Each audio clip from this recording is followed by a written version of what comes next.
Welcome to today's Explainer. We're jumping straight into a truly fascinating paradox about how the human nervous system processes the auditory world around us. Have you ever noticed how a sound that puts one person into a state of absolute floaty bliss can literally make someone else want to run screaming out of the room? Well, let's dive into this and unpack the deeply polarized ways our brains interpret sound. Think about it. Why does the exact same chewing sound relax one person and completely enrage another? It's honestly one of the most intriguing mysteries of sensory processing. You could literally have two people sitting side by side in the exact same room, exposed to the exact same acoustic data, yet their physiological and emotional reactions are light years apart. And right from the jump, it's so important to understand that both of these reactions are entirely real and entirely visceral. So let's just clear the air right now. It is not drama. It is sound sensitivity. If you have ever been accused of acting like a total diva over a clicking pen, or on the flip side, judged for listening to someone whisper so you can fall asleep, consider your experience validated right now. These intense reactions to sound are firmly rooted in your nervous system. This isn't mere theatrics, and it's not just a quirky personality trait. We're talking about deeply embedded neurological processing here. On one end of the spectrum, we've got ASMR, or Autonomous Sensory Meridian Response. Folks usually describe this as a calm, pleasant, tingling sensation, a state of being deeply, happily attentive. But then, on the exact opposite side, we have misophonia. This is typically experienced as sudden anger, disgust, panic, or this incredibly powerful, overwhelming urge to just escape the environment. They are total neurological opposites. But here is where it gets incredibly weird. The triggers, they are actually shared. Whispering, mouth sounds, heavy breathing, tapping, chewing, the very same repetitive close-up noises that send an ASMR responder into a state of deep relaxation are the exact same categories that trigger a misophonic fight-or-flight response. The sound itself is identical. The acoustic waves hitting the eardrum are exactly the same. Section 1. Defining the opposite reactions. So, if the sound wave is exactly the same, what changes? What separates a deeply relaxing, tingly experience from an incredibly distressing one? Just think about that for a second. If the physical noise isn't changing at all, then the change absolutely has to be happening internally. And the answer is exactly that. The brain's interpretation changes. The sound remains identical, but your brain's internal translation completely shifts the experience. Your nervous system is essentially assigning a completely different meaning to the exact same auditory signal. Let's actually break down the clinical evidence for how this happens in both of these conditions. Let's look at the ASMR side first. The clinical evidence brilliantly illustrates the physiological reality here. A 2015 study by Barratt and Davis found that ASMR viewers commonly reported significant relaxation, sleep, and mood benefits from specific triggers. And building on that, 2018 research by Poerio and colleagues showed that ASMR actually physically slows down the nervous system. Responders showed an improved emotional state and a noticeably lowered heart rate after ASMR exposure. Basically, the brain interprets the soft sound as safe, gentle, personal attention, and the body physically relaxes in response. Now, contrast that with misophonia. The 2022 medical consensus by Swedo and colleagues defines this as a decreased tolerance to specific sounds or related stimuli that produces a disproportionate emotional, physiological, or behavioral reaction. So in misophonia, a trigger sound is not experienced as gentle or safe. Instead, the brain interprets it as invasive, unfair, impossible to ignore, and fundamentally physically wrong. It is a genuine condition where the brain's alarm bells are just ringing at full volume. Section 2. The illusion of volume. See, a lot of people mistakenly think sound sensitivity is just about how loud something is.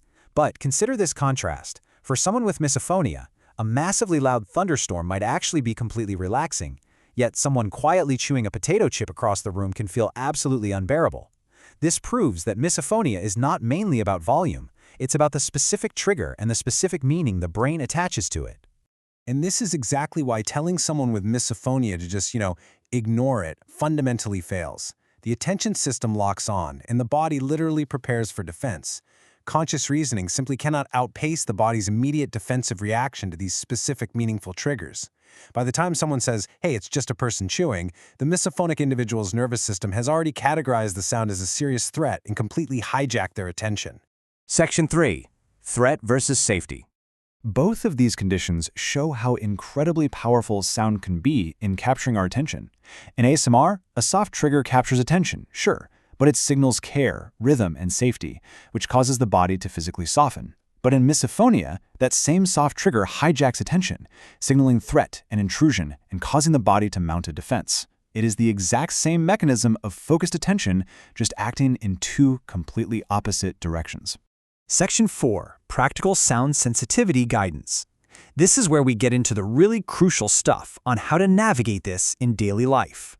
The practical lesson starts with this very simple foundational rule of empathy. Do not assume a sound is relaxing for everyone. If you absolutely love mouth sounds and tapping, someone sitting next to you might experience them as deeply distressing. If you hate whispering, another person might need it to get to sleep at night. Neither person's nervous system is wrong here, but both absolutely require respect. So if you are ASMR sensitive, best practices really come down to respect. Step 1. Use the response respectfully. Step 2. Keep your volume low around others. Step 3.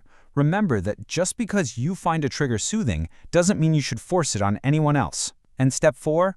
When in doubt, just put on some headphones. You can fully enjoy your triggers without inadvertently causing distress to those around you whose nervous systems might interpret those sounds as a threat. On the flip side, if sounds cause you rage or panic, your goal is not to just tough it out. Harm reduction is key here. Step 1. Protect yourself using headphones.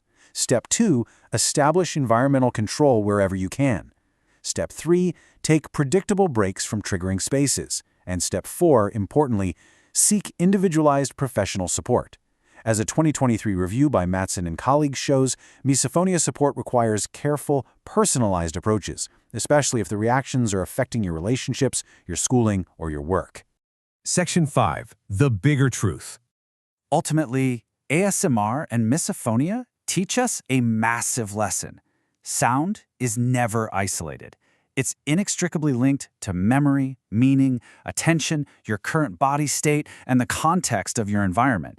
An auditory signal simply doesn't exist in a vacuum. It gets filtered through the massive, complex supercomputer of your brain and your past experiences before you ever even consciously register it. At the end of the day, one brain hears comfort, while another brain hears a threat. Understanding this neurological split is the absolute key to creating better, more empathetic environments for all of us. When we realize that someone's reaction isn't them just being difficult, but rather their nervous system doing its job differently than ours, well, it kind of changes everything. It all boils down to this.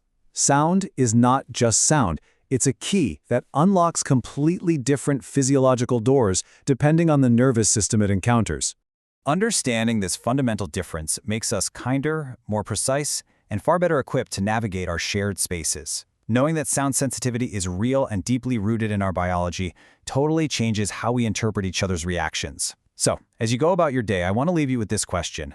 Knowing all this, what sounds will you choose to live with, and how will you respect the auditory world of those around you? Keep learning, keep being curious, and thank you so much for joining me